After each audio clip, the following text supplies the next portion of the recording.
Olá, boa tarde. Meu nome é Fabiana Lucide Oliveira, sou conhecida como Luci, sou professora do departamento e do programa de pós-graduação em Sociologia e coordeno aqui o Núcleo de Estudos em Direito, Justiça e Sociedade. Eu estou na UFSCar há 2 anos, antes eu era professora na Fundação Getúlio Vargas e continuo nessa mesma área de pesquisa que é discutir relações entre direito, justiça, sociedade e política. No NEDJUS, a gente tem um conjunto de pesquisas em andamento e a principal pesquisa no momento é uma pesquisa sobre processo decisório no Supremo Tribunal Federal.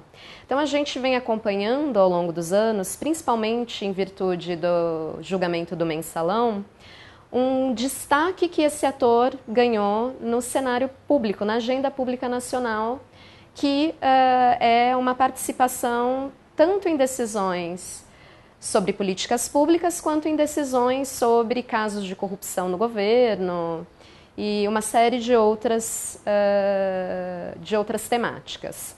Então, nessa pesquisa, processo decisório no Supremo Tribunal Federal, o que a gente tem feito? A gente tem mapeado, desde a Constituição Federal de 1988, todos os casos que o Supremo Tribunal Federal decidiu em controle abstrato de constitucionalidade, ou seja, todas as vezes que ele foi instado a responder se algum diploma, alguma norma, alguma decisão, sejam de governos estaduais, assembleias legislativas, sejam de tribunais, ou do próprio governo federal, do executivo ou do legislativo, se essas leis e diplomas e normas de maneira geral, elas entram ou não em confronto com a Constituição.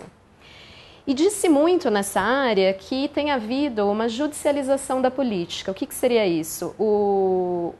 Os tribunais, e principalmente o Supremo Tribunal Federal, estaria cada vez mais decidindo sobre questões que caberiam, na verdade, aos demais poderes. Então, a quem caberia decidir se é ou não legal o casamento entre 2 pessoas do mesmo sexo? Quem deveria decidir se é possível ou não, se a mulher tem ou não o direito de abortar?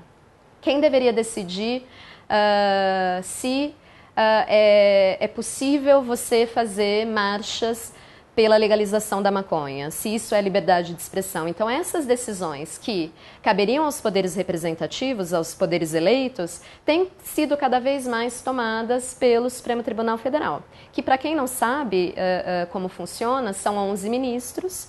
Eles são nomeados pelo presidente da República, pelo presidente em exercício, e a sua nomeação é aprovada pelo Senado.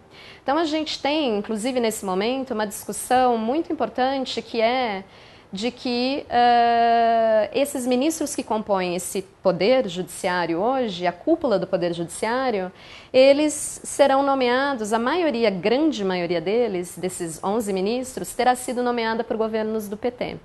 Então, tem sido discutido muito se isso é ou não um poder independente, porque se você tem um poder nomeado, a sua maioria foi nomeada por um único governo, então tem se debatido bastante sobre isso. E a pesquisa que eu venho fazendo com os estudantes aqui no Núcleo de Estudos em Direito, Justiça e Sociedade, justamente busca verificar se a forma de nomeação, ou seja, o presidente que nomeou esse ministro para ocupar essa vaga no Supremo Tribunal Federal, se isso influencia o seu posicionamento na hora de decidir questões de interesse do governo.